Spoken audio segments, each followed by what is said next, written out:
अस्सलाम वालेकुम जी स्टूडेंट्स, कैसे हैं आप। आज हम अपना पहला लेक्चर ले रहे हैं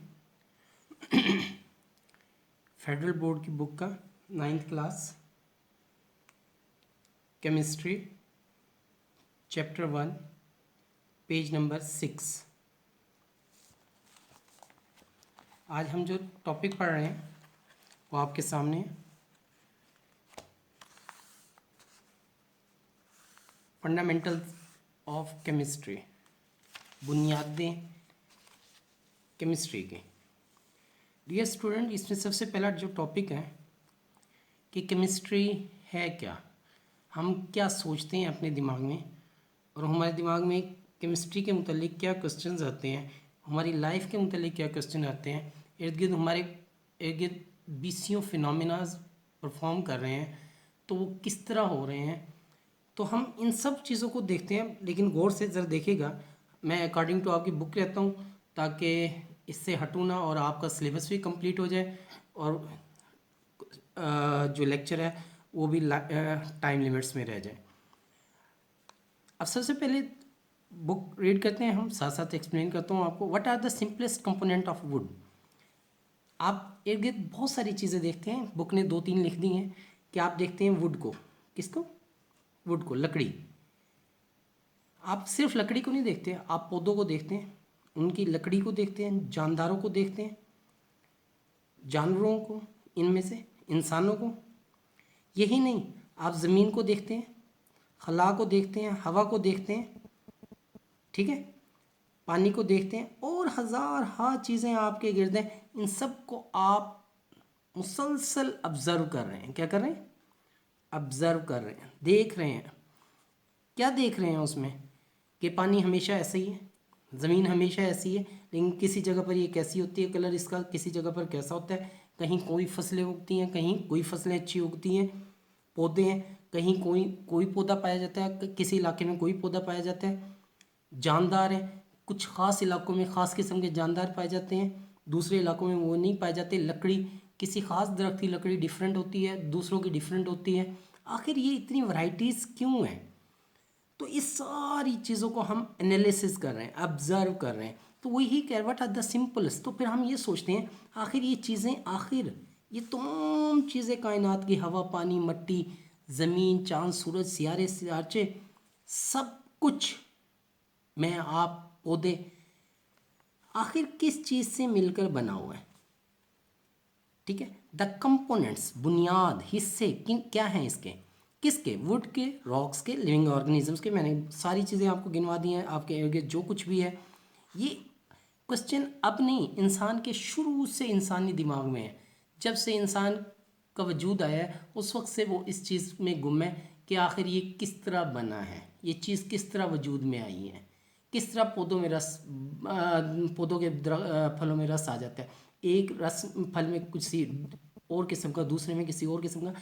ये सारी मुख्तलिफ चीज़ें आखिर किन अज्जा से बनी है कि एक शक्ल में आ जाए तो वो माल्टा या किन्नू कहलाता है, दूसरी शक्ल में आ जाए तो आम कहलाता है क्या?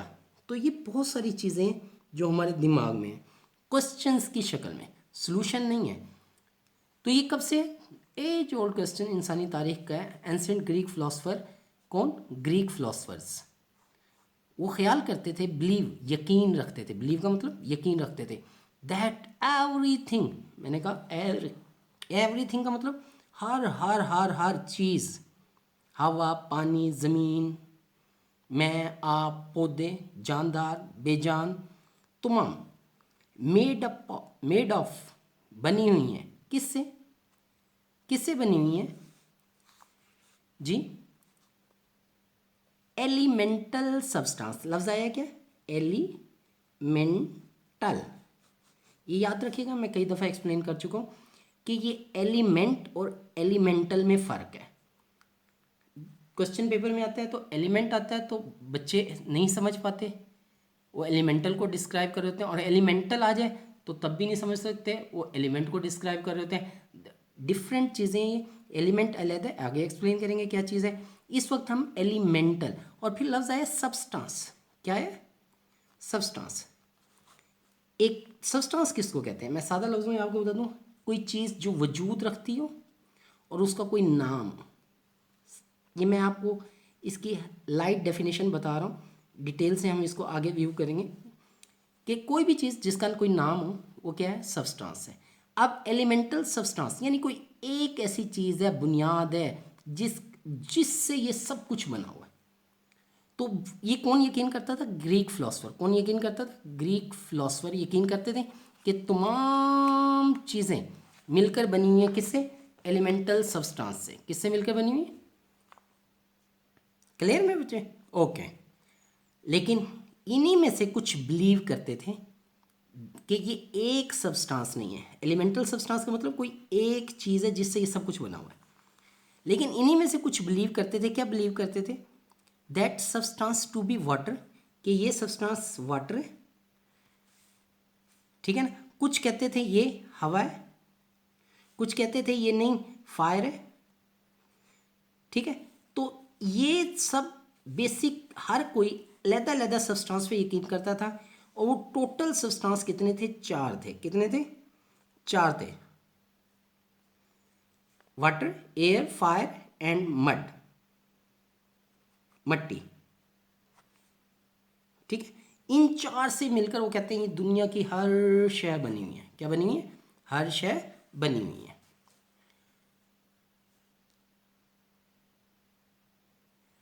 अब ये तो क्लियर है कि इन चार से, लेकिन कुछ कहते थे नहीं सिर्फ हर शय वाटर से बनी है, लेकिन कुछ कहते थे नहीं एयर से बनी है, कुछ कहते थे नहीं फायर से बनी है, कुछ कहते थे नहीं मड से बनी है। सब आखिर इस पे यकीन आ गया बाद में कि इन चारों के कम्बिनेशन से ये तमाम चीज़ें बनी है, चाहे वो लकड़ी है, चाहे ज़मीन है, चांद है, सूरज है, सितारे हैं, पौधे हैं, हवा है, पानी है, जो कुछ भी है, इन चार के कम्बिनेशन से मिला है। किसी में कोई चीज़ कम है तो कोई चीज़ ज़्यादा है, किसी में कोई चीज़ कम है तो दूसरी चीज़ ज़्यादा है। इसको डिटेल से हम अगले पेजेस में देखेंगे। तो अब यहाँ लफ्स एलिमेंटल सब्सटेंस की बजाय क्या आ गया, through it was some other believe that they were four. अब कुछ अकेले अकेले में बिलीव करते थे, लेकिन कुछ इनमें से थे ऐसे फोर एलिमेंटल सब्सटेंसेस। अब क्या आ गया, एलिमेंटल सब्सटेंसेस, कि चार पर यकीन करते थे कि चार चीज़ों से मिलकर ये सब कुछ बना है। फिर ग्रीक फिलोसफर में कुछ थे जो सिंगल पर यकीन करते थे कि एक चीज़ से सब कुछ बना है। कुछ उनमें से वाटर कहते थे बुनियाद उसकी, कि तमाम चीज़ों की बुनियाद वाटर है, तमाम चीज़ों की बुनियाद एयर है, तमाम चीज़ों की बुनियाद फायर है। कुछ कहते थे नहीं मड है। लेकिन आखिर में चंद लोग ऐसे भी थे जो अकेले अकेले पर यकीन नहीं रखते थे, बल्कि इन चारों के कम्बिनेशन पर यकीन रखते थे कि इन चारों ने मिलकर इन चीज़ों को वजूद में लाया है, हमारे इर्द गिर्द जो कुछ भी है। ओके, अब शुरू होगी मेरे बेटे 19th सेंचुरी। क्या शुरू होगी, 19th सेंचुरी। अब 19th सेंचुरी में John Dalton proposed atomic theory.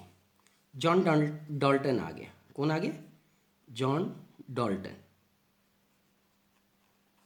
इसने एक एटॉमिक थ्योरी दी। क्या दी, इस एटॉमिक थ्योरी की क्या थी कि इसने कहा कि दुनिया की ये तमाम चीज़ें जो हम ऊपर डिस्कस करके आए हैं, वुड, जानदार पौधे, ज़मीन, आसमान, सूरज, सितारे, हवा, पानी, ये तमाम की तमाम किससे मिलके बनी है, छोटे छोटे ज़र्रों से मिलके बनी है। उन ज़र्रों का नाम उसने क्या कहा, एटम कहा। क्या कहा, एटम, एटम। क्लियर है मेरे बेटे। दिस थ्योरी रैपिड, लेकिन इस थ्योरी के आने के बाद के तमाम चीज़ें छोटे छोटे ज़र्रों से मिलकर बनी है, उन्हें एटम कहते हैं। तो इस थ्योरी के बाद मेरे बेटे केमिस्ट्री में रैपिड प्रोग्रेस हुई।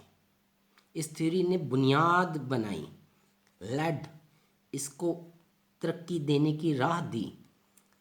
किसको, केमिस्ट्री को, कि इस कंसेप्ट की बुनियाद पे केमिस्ट्री ने बहुत तेज़ी से तरक्की की। Led the rapid progress in chemistry by the end of the century. और जब 19वीं सदी ख़त्म होने के करीब थी, हाउएवर, लेकिन हमें कुछ चीज़ें और क्लियर हो गई। क्या क्लियर हुई हमें, हमें ये क्लियर हो गया कि ये जो एटम देकर गया है हमें कि तमाम चीज़ें किससे मिली हैं, एटम से मिलकर बनी है, ये चीज़ मज़ीद क्लियर हो गई।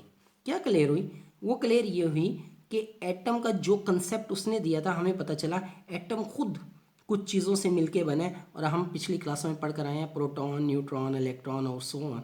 आपने ये तीन पढ़े हैं, तो इनको डिटेल से हमने आगे देखना है कि एटम खुद किसी चीज़। तो वो यही कह रहे हैं कि expose the need of different atomic theory, तो हमें एक नई एटॉमिक थ्योरी की ज़रूरत पड़ी कि जो उसने कहा था कि तमाम चीज़ें एटमों से मिलकर बनी है, दैट्स गुड, लेकिन उनमें कुछ पॉइंट्स ऐसे थे जो वो प्रॉपर डिस्क्राइब ना हो सके। किस में?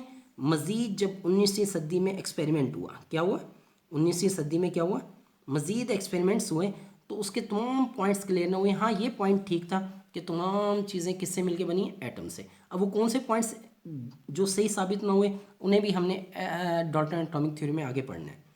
ठीक है, क्या डाल्टन ने थ्योरी दी, क्या दी, कि तमाम चीज़ें कायनात की किससे मिलके बनी हुई हैं, एटम से मिलके बनी हुई हैं। लेकिन इसका यही पॉइंट दुरुस्त था, बाकी पॉइंट गलत साबित हुए, क्योंकि हमें पता चला एटम मज़ीद कुछ चीज़ों से मिलकर बना हुआ है, स्मॉल पार्टिकल से। 20वीं सदी एंड हुई, द पिक्चर ऑफ एटम, के एटम की जो असल वाजे हमें शक्ल नज़र आई, टू कम्प्लेक्स, वो बहुत कम्प्लेक्स थी कि इसमें प्रोटॉन है, न्यूट्रॉन है और साइडों पर क्या है, इलेक्ट्रॉन घूम रहे हैं। हमने ये से बहुत डिटेल से इंशाल्लाह आगे पढ़ना है।